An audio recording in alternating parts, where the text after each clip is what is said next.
बिस्मिल्लाहिर्रहमानिर्रहीम। आज Amazon service hub का लेक्चर नंबर 1 स्टार्ट कर रहे हैं और लेक्चर नंबर 1 जो है इसके अंदर अमेज़न के मुख्तलिफ टॉपिक्स को कवर करेंगे।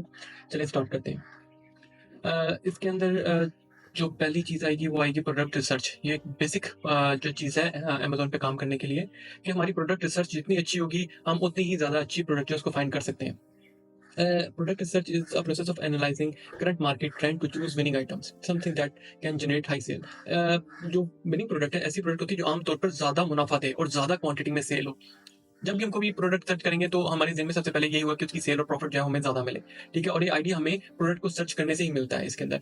और हम जो सबसे बड़ी चीज़ वो ये है कि हम सोर्सिंग देखते हैं कि हमने ये प्रोडक्ट जो सोर्स किए किस साइट से, किस प्लेटफ़ॉर्म से कर रहे हैं। और सबसे बड़ी पहली बात ये है कि देखते हैं कि इसकी प्राइस ये चीप होनी चाहिए और हमें गुड प्रॉफिट मार्जिन होना चाहिए इसमें।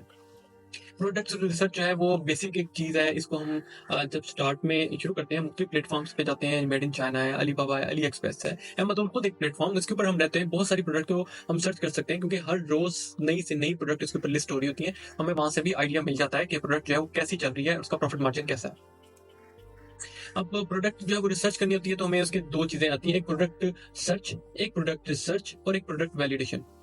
प्रोडक्ट सर्च का मतलब ये है कि हम सबसे पहले प्रोडक्ट को सर्च करें कि हमें किस निच में काम करना है, किस कैटेगरी में काम करना है। हम उस कैटेगरी को निकालते हैं कि हमें स्पोर्ट्स में जाना है, हमें किचन होम में जाना है, हमें जो है वो पेट्स में जाना है, किस कैटेगरी के अंदर जाना है।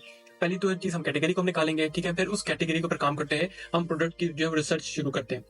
सर्च शुरू करते हैं। सर्च के अंदर हम देखते हैं कि अब उसके अंदर भी बहुत सारी चीज जो है वो उसके सब कंटेंट आ जाते हैं कि कौन से लेवल की हमने प्रोडक्ट जो है वो सर्च करनी है। एक दफा हमें प्रोडक्ट सर्च कर लेते हैं, अब उस प्रोडक्ट के ऊपर हमें रिसर्च करने की जरूरत होती है।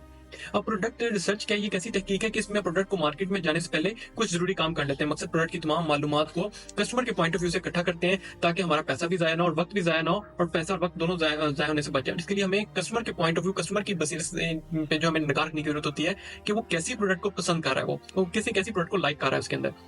और एक दफा जब वो प्रोडक्ट आप उसके ऊपर रिसर्च अच्छी तरह कर लेते हैं, फिर उस प्रोडक्ट की जो है वैलिडेशन आ जाती है कि प्रोडक्ट को हमने वैलिड कैसे करना है। और प्रोडक्ट की जो है वैलिडेशन एक ऐसा मतलब जिससे हम जांचते हैं किसी भी प्रोडक्ट को कि वो कस्टमर की जरूरत को पूरा कर रही है या नहीं, मार्केट में उसकी डिमांड भी है कि नहीं। और ये काम उस प्रोडक्ट में इन्वेंट्री करने से पहले देखा जाता है, कि इन्वेंट्री को बाय करने से पहले देखा जाता है। अब उसमें कुछ गोल होते हैं, उस गोल्स को हमने अचीव करना होता है। पहले यह है कि हमें कुछ गोल सेट करें कि उसकी प्राइस क्या है, हमें क्या उसकी प्राइस रखनी है, सेल प्राइस, उसके ऊपर कॉस्ट क्या आ रही है, हमने उसकी पैकिंग क्या रखी है, और उसके ऊपर हमें हमारा प्रॉफिट मार्जिन क्या है। और सेकंड चीज हम आइडेंटिफाई करते हैं अपनी टारगेट मार्केट को, हमने कौन सी मार्केट में रह के काम करना है।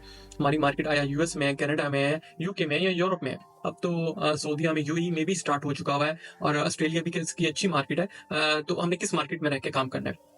उसके बाद डिटरमिन करते हैं। सबसे अहम और बुनियादी चीज वो ये कि सर्च वॉल्यूम क्या है उस प्रोडक्ट का, ये बहुत ज्यादा मैटर करता है।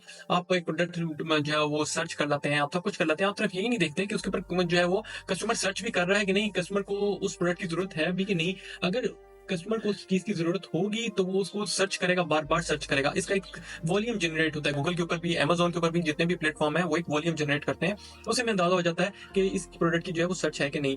और फिर उसका जो है वो डिजाइन कैसा प्रोडक्ट का, वो आया कस्टमर को अट्रैक्ट करता है डिजाइन के नहीं करता, उसकी प्राइस अट्रैक्ट करती है कि नहीं। सर्च के अंदर हम आइडियाज लेते हैं मुख्तलिफ वेबसाइट से, अलीबाबा हो गया, मेड इन चाइना हो गया, दराज हो गया, मुख्तलिफ वेबसाइट से हम जो है प्रोडक्ट रिसर्च के मुतालिक आइडिया ले लेते हैं कि ये प्रोडक्ट जो है नई प्रोडक्ट मार्केट में आ रही है और वो कैसा काम कर रही है, उसकी मार्केट में डिमांड है भी कि नहीं। अब प्रोडक्ट रिसर्च के लिए अगर मैनुअल तरीका भी चलता है और टूल्स के मुतालिक भी हम टूल से भी कर लेते हैं। अब मैनुअल में हम जब भी प्रोडक्ट रिसर्च करते हैं तो सबसे पहले हम ये देखते हैं कि उसका सर्च वॉल्यूम क्या है। ठीक है? सेकंड हम देखते हैं उसके कंपेटिटर्स कितने हैं। थर्ड हम उसके देखते हैं कि उसकी सेल कितनी जा रही है। सेल हम इस तरह से चेक कर सकते हैं, तो उसकी इन्वेंट्री को हम एक दिन काउंट करें कि उसकी इन्वेंट्री सपोज करें 50 है, और उसकी जो कस्टमर रिव्यूज आए हैं वो कस्टमर रिव्यूज कितने हैं उसके ऊपर, तो उनसे भी हम उसकी जो है वो डेली जो उसकी सेल है उसको निकाल सकते हैं कस्टमर रिव्यूज के ऊपर बेस करते हैं हम। और एक कस्टमर की प्राइस भी हम ले सकते हैं यहाँ से। ये हमें मैनुअल तरीके में थोड़ा टाइम लग जाता है, 2 to 3 weeks 1 month भी लग जाता है इसके अंदर डाटा कलेक्ट करने में। असल चीज़ है जितना अच्छा डाटा हम कलेक्ट करेंगे हमारी प्रोडक्ट जो है उतनी ही अच्छी उसकी वैलिडेशन होगी। लेकिन अगर इसके लिए हम टूल यूज़ करते हैं जंगल स्काउट या हीलियम 10, तो ये टूल से विद इन मिनट और आवर्स जो है हम बड़ी अच्छी प्रोडक्ट जो है उसके ऊपर रिसर्च कर सकते हैं। अब प्रोडक्ट जो है ये टूल्स हैं, ये कोई भी टूल ऐसा नहीं जो कि आपको 100% एक्यूरेट डाटा प्रोवाइड करे, लेकिन फिर भी 60-70% 80% तक इनकी एक्यूरेसी होती है। आपका तकरीबन 90% तक तो हीलियम 10 ही काम पूरा कर देता है, लेकिन कई दफ़ा मेरे एक्सपीरियंस में ये है कि आपका जो डाटा ब्लर होता है टूल्स के अंदर, क्योंकि शेयरेबल टूल्स होते हैं, इसके अंदर आप खुद ने तो बाई नहीं कर सकते, तो ये शेयरेबल टूल्स की वजह से डाटा ब्लर हो जाता है या उसका डाटा कई दफ़ा सही शो नहीं होता। उसको वेरीफाई करने के लिए जंगल स्काउट जो है वो यूज़ करते हैं। इन दोनों को इनकी डेटाबेस से हम नई प्रोडक्ट निकाल भी सकते हैं और जो प्रोडक्ट हैं उनके ऊपर रिसर्च भी अच्छी कर सकते हैं। और इसके अंदर हम कीवर्ड रिसर्च भी कर सकते हैं, प्लस एसएन जो एक अमेज़न के अंदर एक कोड दिया जाता है किसी भी प्रोडक्ट को, उसकी बेस के ऊपर भी हम रिसर्च कर सकते हैं।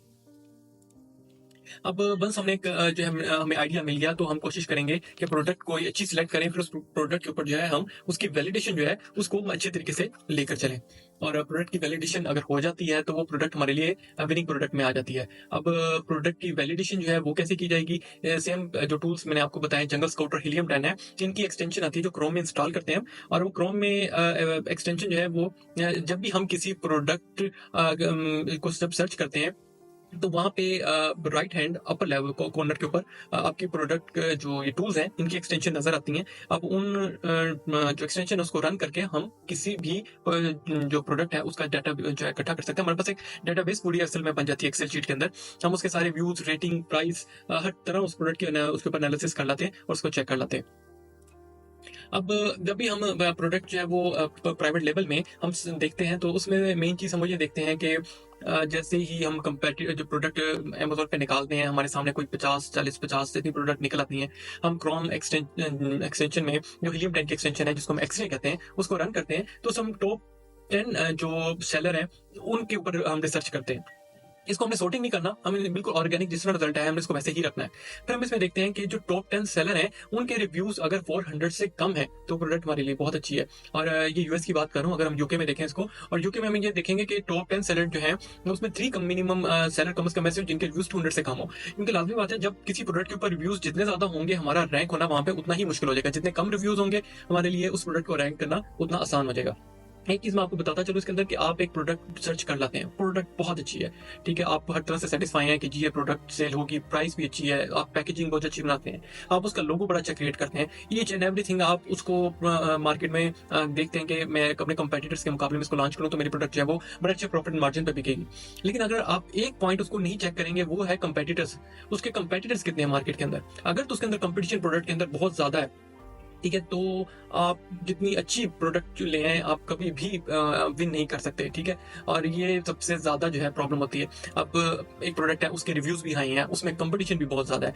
क्या होगा जब आप उसकी कंपेन चलाएंगे, एडवर्टाइज करेंगे, तो आपका पैसा बहुत लगेगा उसके अंदर, ठीक है, और आप हाई रिव्यूज के अंदर उसका आप मुकाबला नहीं कर सकेंगे, ठीक है। तो कोशिश यही करनी है कि कोई भी प्रोडक्ट सर्च करें तो उसके अंदर कंपटीशन कम से कम होना चाहिए। वो मैं आपको आगे बताऊंगा कि यूएस मार्केट में और यूके मार्केट और किसी जगह भी आपको कंपटीशन कितना, कंपेटिटर्स कितने होने चाहिए, और तब आपको वो प्रोडक्ट सिलेक्ट करनी चाहिए। अब उसके अंदर जो सर्च वॉल्यूम देखा जाए, जिसकी भी मैं आपको बात कर रहा था कि जब कोई भी प्रोडक्ट देखी जाती है तो उसमें ये देखा जाता है कि उसका सर्च वॉल्यूम मार्केट में है कि नहीं।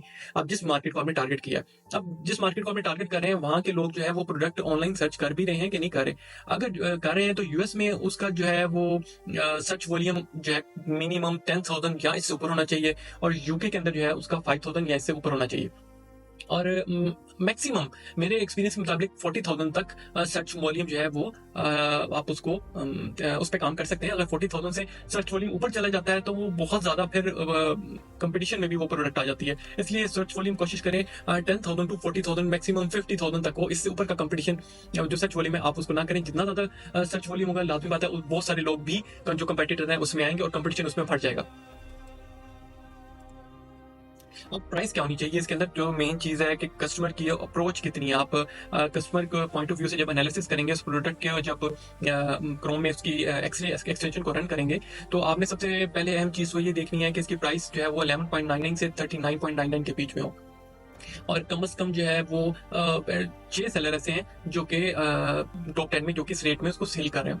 जब आप इस रेट में प्रोडक्ट सेल करेंगे तो आपको एक प्रॉफिट मार्जिन भी अच्छा मिल जाएगा और इसके सेल जो है उसकी इंक्रीज होने के चांस भी बढ़ जाएंगे। और जो यूके और यूरोप में रेंज वो 7 पाउंड से 20 तकरीबन 8 पाउंड से 25 पाउंड तक के बीच में आती है। इसमें आप जो प्राइस है अपने प्रोडक्ट की वो सिलेक्ट कर सकते हैं, या इस रेंज के अंदर अपने कंपेटिटर्स जो है उनको आप सिलेक्ट कर सकते हैं कि इस रेंज में आपके कंपेटिटर्स की जो प्राइस होगी आप उस प्रोडक्ट के ऊपर काम कर सकते हैं।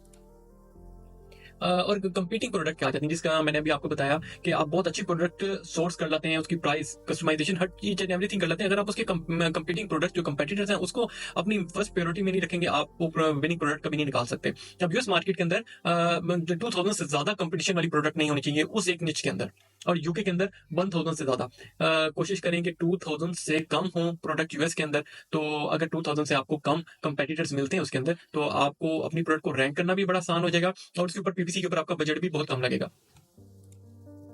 और रेवेन्यू की बात करते हैं। रेवेन्यू जब हम किसी भी प्रोडक्ट को सर्च करते हैं तो उसकी हम रेवेन्यू को कैलकुलेट करते हैं कि उसमें रेवेन्यू जो है हमारा कितना होना चाहिए। अब रेवेन्यू के अगर हिसाब से बात करें तो इसके अंदर जो यूएस की मार्केट है उसके अंदर 7000 या इससे ज्यादा रेवेन्यू जनरेट कर रही है वो प्रोडक्ट, ठीक है। और जो यूके की मार्केट है उसके अंदर जो है वो 5000। मतलब ये कि जब भी हम एक्सटेंशन को रन करेंगे तो एक्सटेंशन रन करने के बाद हमारे पास जो ऑर्गेनिकली रिजल्ट आएगा उसके अंदर हम ये देखेंगे कि जो टॉप 10 सेलर्स हैं उनकी जो रेवेन्यू है उसमें 5 सेलर ऐसे होने चाहिए जिनका रेवेन्यू जो है वो मिनिमम 7000 तक हो या इससे ज्यादा हो। अगर हमें 5 सेलर ऐसे मिल जाते हैं यूएस मार्केट में, समझ लें ये प्रोडक्ट जो है यहाँ से इसकी वैलिडेशन के स्टेप स्टार्ट हो जाते हैं और ये प्रोडक्ट ओके है। और यूके में कम से कम जो है टॉप 5-10 के अंदर 5 सेलर ऐसे होने चाहिए जिनका रेवेन्यू वो प्रोडक्ट जो है 5000 पाउंड से या इससे ज्यादा जनरेट कर रही हो।